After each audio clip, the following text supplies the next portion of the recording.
हंसिया लैला खुरपी लैला घास काट गईले हे माया के जाल में, हे माया के जाल में। गुरु का नाम न लिहले हे माया के जाल में, गुरु का नाम न लिहले हे माया के जाल में। बड़े रे जतनवा से बेटवा जे पालले माया के जाल में, हे माया के जाल में। बेटा मुखवा न बोले माया के जाल में, बेटा मुखवा न बोले माया के जाल में। बड़े रे जतनवा से बहुआ लियवले माया के जाल में, हे माया के जाल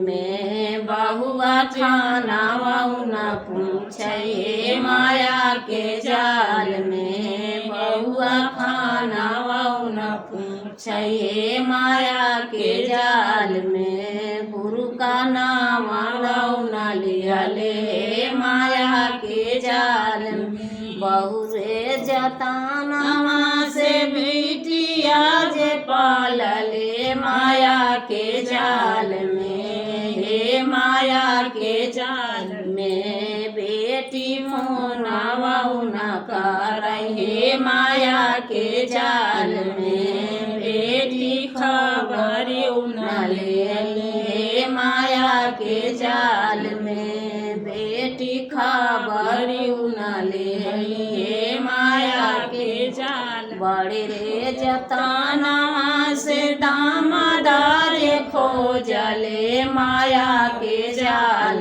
में, हे माया के जाल में। दमदा पैलगियौ न करहे माया के जाल में, दमदा पैलगियौ न करहे माया के जाल में। हंसिया लैला खुरपी लैला घास काट गईले हे माया के जाल में। गुरु का नाम न लिहले हे माया के जाल में, गुरु का नाम